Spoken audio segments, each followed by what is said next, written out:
আল্লাহ রাব্বুল আলামিন বলতেছেন, আল্লাহ কত সুন্দর করে বলছেন ওয়া আশিরুহুন্না বিল মারুফ। আল্লাহ আমাকে আপনাকে বলতেছেন, মেয়েদেরকে না, আমাদেরকে, আমাকে আপনাকে, আমরা যারা আছে আমাদেরকে, পুরুষদেরকে আল্লাহ বলতেছেন, এই তোমরা মেয়েদের সাথে অল্প সৎ ভালো ব্যবহার করো, ওদেরকে অল্প আদর যত্ন করো, মহব্বত করো। কেরা উপদেশ করতেছেন? কেরা কইতেছেন? আল্লাহ। তাহলে আল্লাহ বলতেছে তুমি তাদের সাথে মহব্বত করো, ভালো ব্যবহার করো, কষ্ট দিও না। আর আমি তার কষ্টের ভিতরে রাখতেছি, এখন বেশি কোয়াও হয় না, উপায় নাই, সহ্য করে। আমরা ইনশাআল্লাহ পরহেজ করবো এর থেকে, ভাই পরহেজ করবো তো ইনশাআল্লাহ, পিছনের ভাইরা পরহেজ করবো তো ইনশাআল্লাহ। একবারে তো বাদ যাবো না, আপনি একবারে বাদ দিতে পারবেন না, আস্তে আস্তে আস্তে আস্তে আস্তে। আগে ডেইলি 5টা করে খান, এখন 2টা আনেন, তারপরে একটা নিয়ে এসে, তারপরে 2 দিন পরে একটা আনেন, এবার করতে করতে বাদ দেন না, বাদ দেব না। আমি রসুল মুফতি যদি পান খাওয়া বাদ দিবার পাইতেছি, এখন সপ্তাহে 1টা 2টা করে খাই, আমার তো অভ্যেস হয় না পান খাওয়া। কোন যে হুজুর টেহার জন্য খান না, আল্লাহ অনেক টাকা পয়সা দিছে, আল্লাহ টাকা পয়সা দেয় না আমায়, আমার তো ছেড়ে নেই, ছেড়েন না, আমার আব্বা ছেড়েন না। তাইলে আজ পর্যন্ত বাড়িতে আমি 1 টাকা নুন কিনি নি, কে আমার থেকে সুখী মানুষ তো আর নাই। আল্লাহ লাখ লাখ সুখী, আল্লাহ আমাকে অনেক সুখে রাখছে। খাওয়া বাদ দিতেছি, দরকার নাই। হ্যাঁ, আর একটা কাজ আপনি করতে পারেন, আমার ভিতরে নাই আমলটা, আল্লাহ দোয়া করেন আল্লাহ আমার যাতে এই আমলটা করার তৌফিক দান করেন। আমি একজন আলিমকে আমাদের এলাকার নাম কইতাছি না, কারণ বেশি আমলটা গুপ্ত ভাবে করে, সেটা গুপ্ত ভাবে থাকে। কিছু করে আমল গুপ্ত ভাবে করলে ওই আমলটা আল্লাহ ওইভাবেই কবুল করে। দেখেন, একটা দেখাই না আমল, আর একটা হচ্ছে লুকায় লুকায় আমল। এই লুকায় যেটা আমল করা হয় কেউ জানতেছে না, আপনি আর আল্লাহ জানতেছেন, এই আমলটা ডাইরেক্ট কবুল হয়, আর আল্লাহ এটাই জান্নাতে নেওয়ার কারণ। আমার এক বন্ধু আলিম, আমাদের এলাকারই ধরে লক্ষ্মীপুর টক্ষ্মীপুর এই এলাকার, মানে গল্পের পশ্চিম সমষ্টির একজন আলিম, পান খাইতো। একদিন লক্ষ্মীপুর গেছি, হুজুর পান খান, কেন? পান কখন আমি পান খাবার দিছি। পান খাবার দিচ্ছেন মানে পান খাবেন না? কয় না, আমি পান খাবার দিছি আর সিস্টেম পাল্টাই দিছি। বলে কি করছেন? ও তো ওই সময় পানের দাম 10 টাকা, এখন তো বর্তমান 20 টাকা পানের দাম। আমি স্কিম করছি যে আমার পান ডেইলি হয়তো 5টা 6টা পান লাগে, তাহলে 5টা পান খাইলেও 50 টাকা। আমি এখন সিস্টেম এটা করছি, আমার যখন পান খাওয়ার ইচ্ছা হয় আমি 10 টাকাতে পান না খাই, ওই 10 টাকা আমি ফকিরে দিয়ে দিই। আমার যখন পান খাওয়ার ইচ্ছা হয় 10 টাকা পকেট থেকে বাই করি, আমার সামনে যারা ফকির থাকে 10 টাকা ফকিরে দিয়ে দিই। এবার আমার পানের নিশাও জায়গা, টাকাটাও কাছে রাখতেছে। এই অভ্যাসটা আমার ভিতরে আল্লাহ দেয়, এই আমলটা আল্লাহ আমাকে, আপনাদেরকেও যাতে আল্লাহ দেয়, সবাই বলি আমিন। করবো তো আমরা ইনশাআল্লাহ। এনে তো আমল শিখবার নিয়ে গেছি, অন্য কোনো উদ্দেশ্য আছে এখানে? এই যে ছোট ছোট আমল, এগুলা আল্লাহ খুব পছন্দ করে। খাস করে আমরা যুবকরা যে আছি, একটা সিগনেচার 15 টাকা, 15 টাকা সিগনেচার খাবার দিয়ে কি একজনের দিয়ে দেয়? 15 গরিব মিসকিন আছে। আবার কোন গরিব মিসকিন কাক দিন, এটাও এক ঝামেলা। আঙ্গুরে দেশে বর্তমান দিলে ফকির টকির আছে, এল্লা বাড়িতে বিল্ডিং দিব, সেই সুবিধা আছে, কিন্তু দেয় না, আছে না? কিন্তু আবার এই সমাজে আমাদের এলাকার ভিতরে এমন মানুষ আছে, গ্রামের ভিতরে, যে কোনোদিন মানুষের কাছে চায়ও না, কিন্তু তার নুন আনতে পান্তা ফুরে না অবস্থা নাই। এরকম মানুষ বলে নাই, আপনি তালাশ করেন পাবেন। আর ওইটা তালাশ করে দিবার জন্য আল্লাহ কইছে যে ওয়াক দাও, যে চাই নিতেছে তো সুদের উপরে টাকা লাগাতে লাগে। তোর অবস্থা কেন আছেন না? খারাপ পাইতেছেন? আবার প্রায় জায়গাতেই দেখা যায় এগুলা ভিক্ষা করে আইনে হেরে নাতি পুতি এগুলো পালে, ওইগুলো পালবার নিয়ে বেশি ভিক্ষা দেয়। প্রথম কথা হলো যে ইসলামের ভিতরে তো চান্দা করা মানে কি, যে ভিক্ষা করাটা, চান্দা আর ভিক্ষার পার্থক্য হলো, চান্দা বলা হয় যেটা অন্যর জন্য করা হয়। চান্দা করা ইসলামের ভিতরে বড় বড় ফজিলতের কাজ। চান্দা করা, বুঝতেছি তো? চান্দা শব্দ, চান্দা মানে কি? নিজের জন্য কেউ চান্দা করে, চান্দা মাদ্রাসার জন্য করে, মসজিদের জন্য করে, বা অন্য কোনো মানুষের ঠ্যাং ঠুং ভাঙছে তার জন্য চান্দা করে। চান্দা মানে শব্দের অর্থই হলো অন্য জনের জন্য চাওয়া, অন্যর জন্য চাওয়া, এটা হলো চান্দা। এটা ইসলামে এর ভিতরে অনেক ফজিলত আছে, অনেক ফজিলত। আর একটা হলো ভিক্ষাবৃত্তি, নিজের জন্য চাওয়া, এটা ইসলামের ভিতরে একবারে নিকৃষ্ট। হাদিসের ভিতরে আসে, আল্লাহ রাসূলুল্লাহ হাবিব বলেন, যারা দুনিয়াতে ভিক্ষা করে খায়, কাল কিয়ামতের দিন যখন সব এই মানুষগুলো উঠবো, এদের চেহারার ভিতরে মাংস থাকবো না, খালি হাড্ডি থাকবো, দেই হেই ব্যাগকে চিনবো যেটা দুনিয়ার ভিক্ষা করে খাইছে। হাদিসের কথা। আল্লাহ রাসূল বলেন আল ইয়াদুল উলিয়া, উপরের হাত দেনেওয়ালা হাত, খায়র ভালো, মিনাল ইয়াদিস সুফলা, নিচের হাতের থেকে। আল্লাহ রাসূল কি বলেন? উপরের হাত নিচের হাতের থেকে ভালো। তাঙ্গরে হাত কোনটা বানাবো? নিচেরটা না উপরেরটা? নিচেরটা না উপরেরটা? পিছনের বাইরে উপরেরটা না নিচেরটা? কথাই কবার চাইতেছেন না, আপনি দিশাই হইতেন না, আমার খারাপ পাইতেছেন আমার কানে কম শুনতেছি নাকি? কানে ডাক্তারের কাছে না খোলা, বান্দা নাই, খোলাই আছে। আল্লাহু আকবার। মুহাব্বতের মানুষ ওই জন্য আমরা ঘোরা দল ব্যবহার করে কইতাছি না, খারাপ বানাবা।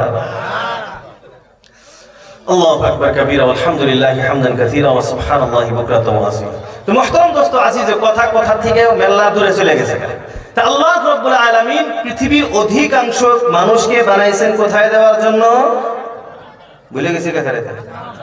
জাহান্নামে দেওয়ার। এই জন্য সমাজে লক্ষ্য করলে দেখা যায় খারাপ মানুষের সংখ্যাই সমাজের ভিতরে বেশি।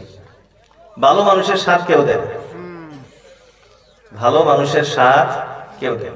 আপনি সমাজের ভিতরে ভালো কাজ করবেন, আপনার উপরে হাজার হাজার বাধাই।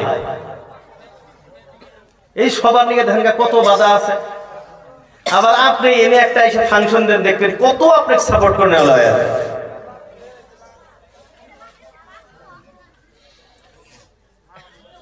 কথাটা বুঝেন? গুনার কামের ভিতরে আপনার হাজার হাজার আপনাকে সাপোর্ট করনেওয়ালা পাবেন, নেকির কামের ভিতরে আপনাকে সাপোর্ট করনেওয়ালা মানুষ পাওয়া যাবে না। সমাজের অবস্থা হয়েছে হিরে।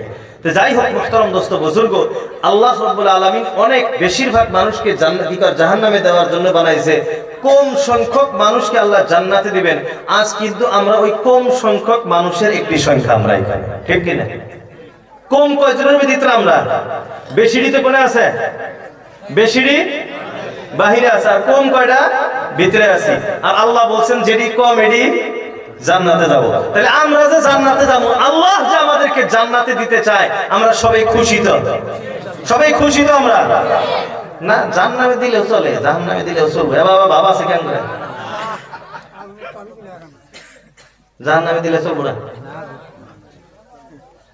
এক জায়গা গেছি, এক পিসাব দোয়া করতেছে, সবার ভিতরে বয়ান করতেছে, বয়ানের ভিতরে এই বয়ান করতেছে যে আল্লাহ আমাকে যদি জাহান্নামে দেয় তাও কোনো আমার আফসোস নাই, খালি আল্লাহ দেখা পাইলে হইল। এটা দোয়ার সাইজের লয়, এটা দোয়ার সাইজের লয়। আল্লাহ রাসূল আল্লাহর হাবিব বলতেছেন কবরের আযাব দেখে, কবরের আযাব আল্লাহ রাসূল বলতেছেন তাআউযু মিন আযাবিল কবর, তোমরা কবরের আযাব থেকে আল্লাহর কাছে পানাহ চাও। আল্লাহুম্মা ইন্না নাউযু বিকা মিন আযাবিল কবর, আল্লাহুম্মা ইন্না নাউযু বিকা মিন জাহান্নাম মিনান নার। আল্লাহ রাসূল বলতেছেন তোমরা জাহান্নাম থেকে পানাহ চাও, তোমরা কবরের আযাব থেকে পানাহ চাও, মৃত্যুর কষ্ট থেকে তোমরা পানাহ চাও, অভাব অনটন থেকে তোমরা আল্লাহর কাছে পানাহ চাও। আল্লাহ রাসূল বলতেছেন তোমরা পানাহ চাও, আর আমি কইতাছি না জাহান্নামে দিলেও চলবে। জান্নাতের দোয়া, সাধারণ জান্নাতের দোয়া করা নিষেধ, মনে রাখবেন ভালো করে। সাধারণ জান্নাতের দোয়া করা নিষেধ। আল্লাহ রাসূলুল্লাহ হাবিব সাল্লাল্লাহু আলাইহি ওয়াসাল্লাম বলেন ইযা সাআলতুমুল জান্নাতা ফাসআলু জান্নাতাল ফিরদাউস। আল্লাহ রাসূল বলেন তোমরা যখন জান্নাতের দোয়া করবা যে আল্লাহ আমাকে জান্নাত দাও, তাহলে এই সাধারণ জান্নাতের দোয়া করা যাবে না। আল্লাহ কোরআনে বলে আল্লাহ আমাকে তুমি জান্নাতুল ফিরদাউস, সবচেয়ে হাই কোয়ালিটির যেটা জান্নাত, আল্লাহ আমাকে তুমি ওই জান্নাত দান করো। এই দোয়া করো না। দোয়ার কথা যাওয়া বছর মনে হয় কইছিলাম, আঙ্গুরে দোয়ার সাইজই হয় না, আঙ্গুরে দোয়ার সাইজই হয় না। কবুল হবো কোন থেকে? বিয়ে করবার যায় যে কবুল ডাক হয়, যতই শরম পায় মুখ দিয়া মুখ কম নয়, মনের ভিতরে কিন্তু ফাল বেড়ে কবুল পায়। হাসান আমি আর বর্তমান তো লজ্জা শরম সব গেছেই গে, কারণ টিভি ক্যামেরা সব থাকে, অনেক কবুল টবুল সব হুলুস্তুল, কেক খাওয়া খাওয়াই আরাম হয়ে গেছে কোটি মেসের সামনে, ওইগুলো তো শেষ। লজ্জা শরম হায়াত হইলে গেছেই গে। নূর হাফিজুর রহমান কিছু বয়ান করছে, আল্লাহ আমাদের আমল করার তৌফিক দান করেন। মুহতারাম দোস্ত আজিজ, আল্লাহ রাব্বুল আলামিনের কাছে যদি আমরা চাই, ভালোটা চাবো, উচ্চটা চাবো, এই সাধারণ মাধারণ এগুলা চাই লাভ নাই। তো দোয়া আমরা করতেছিলাম, দোয়া করে দোয়া করার মধ্যে কবুল করবো না। আমি যে আল্লাহর গুনাহগার বান্দা, আমার দোয়াকে আল্লাহ কবুল করবো না কেন? আমি আল্লাহর বান্দা, আমি আল্লাহকে বিশ্বাস করি, আমি অন্য কারোর সাথে শিরিক করি না, অংশীদার আল্লাহকে বানাই না, অন্য কারোর সামনে মাথা নত করি না, অন্য কারোর সম্মুখে আমি পূজা করি না। আমার আল্লাহ, আমার দোয়া কবুল করবো না, কার দোয়া কবুল করবো? ওই বগানের যুগে ঘুরে দোয়া কবুল করবো আল্লাহ? কথা বুঝতেছি তোমরা? ওই সুমারির বাঙালি ঘুরে দোয়া আল্লাহ কবুল করবো? যে আল্লাহকে আমি বিশ্বাস করছি, যে আল্লাহর সম্মুখে আমার এই কপাল কান আমি নামাই দেই, যেখানে কপালের দাম বুঝি তোমরা? সেজদার দামটা এত কেন বেশি, নামাজের গুরুত্বপূর্ণ এত কেন বেশি?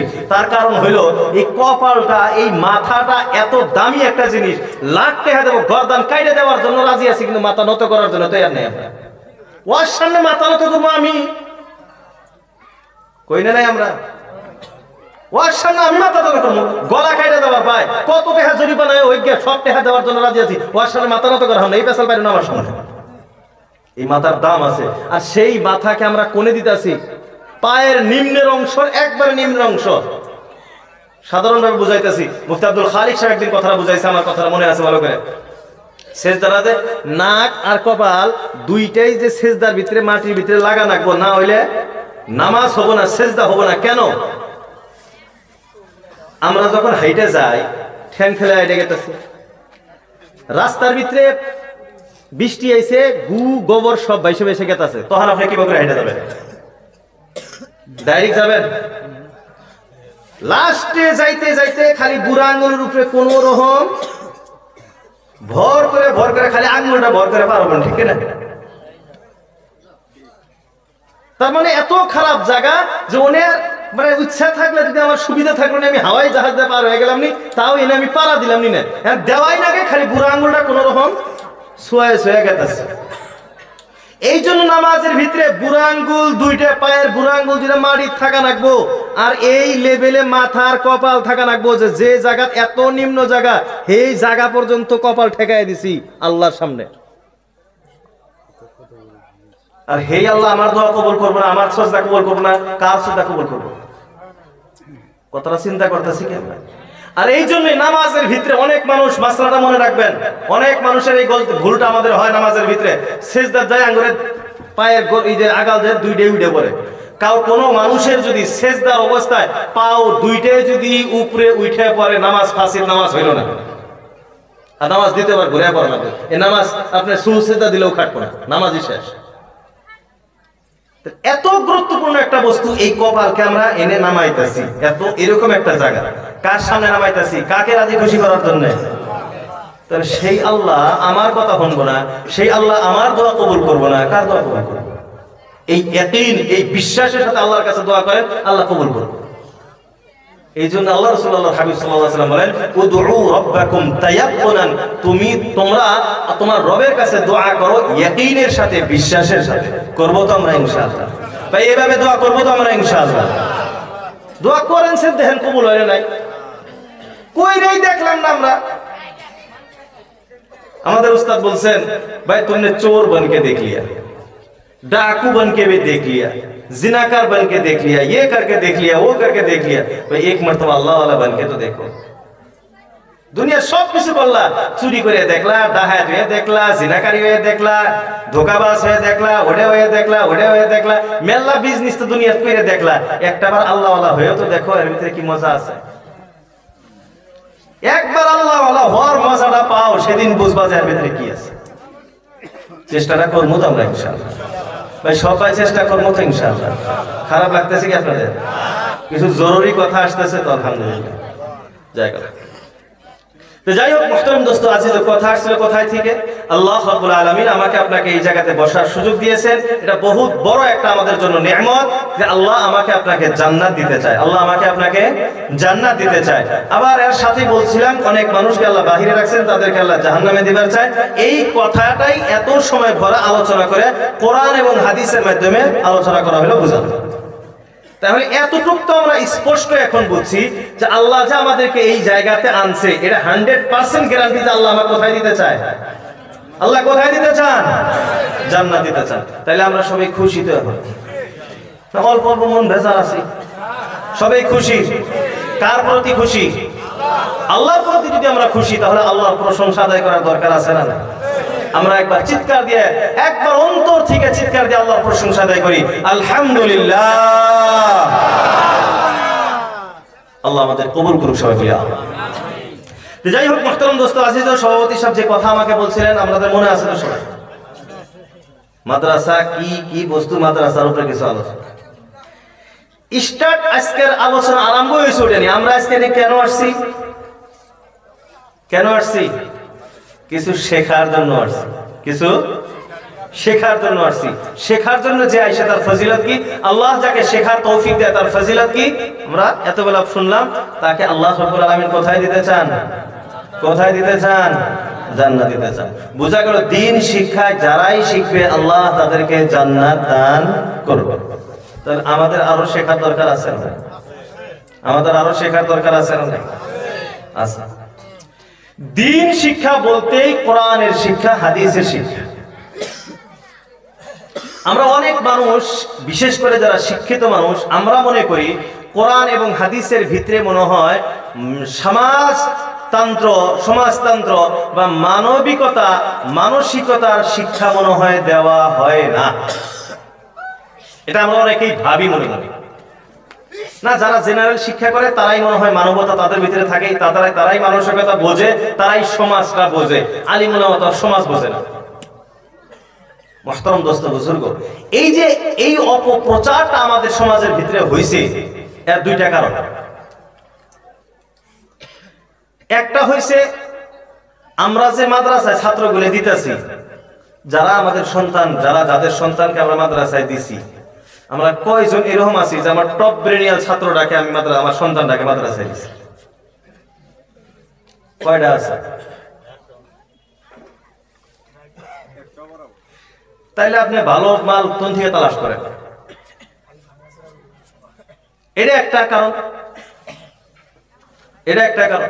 দ্বিতীয় আরো একটা কারণ হলো, আমরা যারা আলিম হয়ে আসছি, আলিম যে হয়ে আসছি, বেশিরভাগ তো আলিম হয়েছি। জাবাতা দিছিলাম হেবাতে নেও,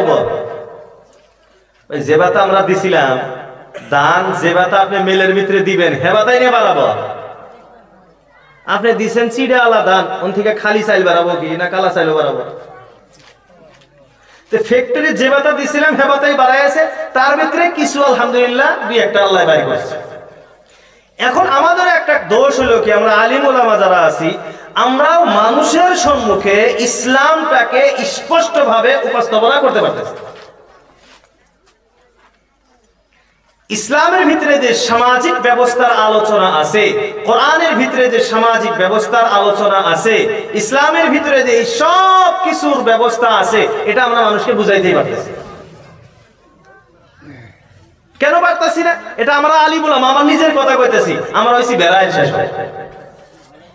আমরা আলিম উলামা মসজিদের সপ্তাহে একদিন করে বয়ান করি শুক্রবারে। ওই দিনই একটা সপ্তাহ আমরা ভালো করে মেহনত করে কোরআন হাদিস থেকে অল্প মেহনত করে দেখি সমাজের আমার কি প্রয়োজন আছে, মানুষকে বুঝাই, ওটা আঙ্গুরের সময়ই হয় না। এই দুইটা কারণে আজ সমাজের ভিতরে এটা অপপ্রচার চলছে যে আলিম উলামা মাদ্রাসা পড়া এত কোনো লাভ নাই। কিন্তু আমি কিন্তু অত ইলিম কালাম তো আল্লাহ নাই, কিছু বাস আপনাদের দোয়া, আকাবিরদের দোয়া, মা বাবার দোয়ার কারণে আপনাদের সম্মুখে খারাপ আর কিছু অল্প যোগ্যতা আল্লাহ দিয়েছে, এটা দোয়ার আপনাদের দোয়ার বল। তাতে আমাকে দেখে আপনাদের কি মনে হয় মাদ্রাসা পড়ানোর দরকার আছে? তো বলা হয় আমাকে দেখে এটা মনে হয় তো যে পুলাহান মাদ্রাসা পড়ানো লাগবো না, পড়ানো লাগবো না, পড়ানো। মুহতারাম দোস্ত আজিজ, আপনি একজন সন্তান যদি আলিম না বানাইতে পারেন, কমাস কম একজন আপনার সন্তানকে যদি কোরআনের শিক্ষায় যতটুকু প্রয়োজনীয় আলিম না বানাইলেন, মুফতি না বানাইলেন, হাফিজ না বানাইলেন, মৌলানা, ঠিক আছে, কোনো অসুবিধা নাই। আমি আর আগে একদিন আপনাদেরকে বলছিলাম এই কথাটা, যে আপনার সন্তানকে কমাস কম এতটুকু যদি আপনি শিক্ষা না দিতে পারেন যে আপনার সন্তান আপনার জানাজা পড়াইতে পারে, তাহলে আপনি বাবা নামের কলঙ্ক, আপনি বাবা দাবি করে লাভ না, আপনি বাপ দাবি করে লাভ না, আপনি বাপ না। আপনার সন্তান যদি আপনার জানাজা পড়াইতে পারে, আঙ্গুর আব্বা তো আর মৌলানা মুফতি না, মৌলানা মুফতি কি? আঙ্গুর আব্বা তো স্কুলের মাস্টার। আঙ্গুরের বংশের ভিতরে আমি আসার আগে আঙ্গুরের বংশের যত মানুষ মারা গেছে আঙ্গুর আব্বাই জানাজা পড়াইছে। সেদিন আঙ্গুর আব্বা সবাই ছিলেন। গল্পরা যেটা ছিল মুজিবুর রহমান, গল্পরা যেটা যখন আসছে জানাজা উনি পড়াইছে। উনি তো সরকারি চাকরি করছেন। তা আপনার সন্তানকে আলিম বানান, মওলানা মুফতি বানান না, বানাবেন না? আমি কই না যে ফোর্স করে যে আপনি আলিম বানান, মওলানা মুফতি বানান, বানাইলে তো ভালো, কিন্তু এটা ফোর্স করতেছি না আপনাকে। কিন্তু এতটুকু সন্তানকে আপনার শিক্ষা দিতে হবে যে আপনার সন্তান আপনার জানাজা পড়াইতে পারে। কেন? এটা পরে আমি আসতেছি ইনশাআল্লাহ।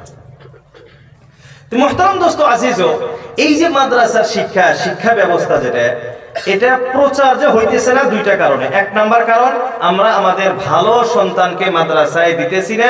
দ্বিতীয় নাম্বার, এইখান থেকে যে প্রোডাক্ট আলিম বাহির হইতেছে, এটা ইসলামটাকে পরিপূর্ণভাবে উপস্থাপনা করতে পারতেছে না। তাহলে এটাকে যদি আমরা, ইসলামটাকে যদি এর মানুষের সম্মুখে এটা ধরাইতে চাই যে না, ইসলামের ভিতরে সব কিছু আছে, মাদ্রাসার শিক্ষার ভিতরে সব কিছু আছে, এরা সামাজিকতা বোঝে, এদের কাছে মানসিকতা আছে, এটা যদি আমরা সমাজের ভিতরে তুলে ধরবার চাই, তাহলে আমাদেরকে এখন থেকে আগ বাড়তে হবে। কেমনে আগ বাড়বো? আমাদের সমাজের ভালো ব্রেনিয়াল ছাত্রদেরকে মাদ্রাসায় পড়াইতে হবে।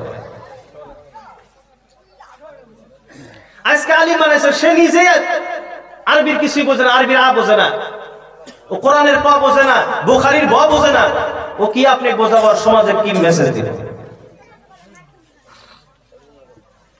এই জন্য এইটা যদি আমরা ঠিক করবার চাই, তাহলে আমাদের ভালো সন্তান যারা আছে, ব্রেনিয়াল সন্তান যারা আছে, তাদেরকে আপনি মাদ্রাসায় ভর্তি করেন। কবেন যে হুজুর মাদ্রাসা পড়ায় তো জীবনটা শেষ হবো। ভাই, মাদ্রাসা পড়ায় জীবন শেষ হয় না, জীবন গড়ে। কবেন যে হুজুর আমার জেনারেল পড়ানোর ইচ্ছা আছে, আপনি জেনারেল পড়ানো আপনাকে তো নিষেধ করে না। এই বছর না আগের বছর মেডিকেলে চান্স পেল আপার আসামের একজন ছাত্র, হাফিজ, দারুল উলুম দেওবন্দ থেকে মওলানা পাস করা, কাসিমি, মেডিকেলে চান্স পেল। আল্লাহ রহমত করছে, 5জন হাফিজ পাইছে, আর একজন ডাইরেক্ট হাফিজ প্লাস দারুল উলুম দেওবন্দ থেকে মওলানা পাস করা, হে মেডিকেলে চান্স পেল। তাহলে কি বোঝা গেল? স্কুল পইরা আইসে তারপরে মাদ্রাসা পইরা মওলানা মুফতি হওয়ার রেকর্ড নাই। আছে রেকর্ড দেখাতে পারবেন? কিন্তু মাদ্রাসা পড়ে কোরআন যদি প্রথমে একটা কথা ছিলেন, এটা থাকা না গো, এবাতা দেন তাইলে আছেন মৌব। হাফিজ মওলানা মুফতি হওয়ার পরে মেডিকেল চান্স পাইল, ল পড়তাছে। আমার নিজের সাথী আমি আইলসে পাই নাই, ওর তো ফার্স্টে কইছি যে ভেড়া আইলসাম, ওর তো ফার্স্টে কইছি, আমার নিজের দোষের কথা কইছি। আমার অনেক সাথী এই ধুবড়ি ডিস্ট্রিক্টের, বেশি দূরে না, ধুবড়ি, মওলানা আব্দুল বাতিন, তারপরে আপনার মওলানা ওয়াক্কাস, মুফতি মওলানা আব্দুল মুকিত, যে সভা করে আব্দুল মুকিত সাহেব, কিন্তু অনেক সময় আছে, সব চাকরি করতেছে। আব্দুল মুকিত এইবার এমএ স্কুলের টেট হইলো, এমএ স্কুলের টেট পাস করে এমএ স্কুলে চাকরি হইলো, বর্তমানে একদম অরুণাচল বর্ডারে আছে। মাদ্রাসা পড়ে জেনারেল পড়ার সুবিধা আছে, ভবিষ্যৎ গড়ার সুবিধা আছে, আমি চেষ্টাই করি। এই জন্য মুহতারাম দোস্ত আজিজ, আপনার সন্তানকে মাদ্রাসা দিতে হবে। আপনি মওলানা পরিপূর্ণ না বানান, কোনো আফসোস নাই, কোনো ফরজ নাই, কিন্তু আপনার সন্তানকে মাদ্রাসায় পড়াইতে হবে। তার মানে কতটুকু পড়াইতে হবে? আপনার সন্তান কোরআন শিক্ষায় শিক্ষিত হবে।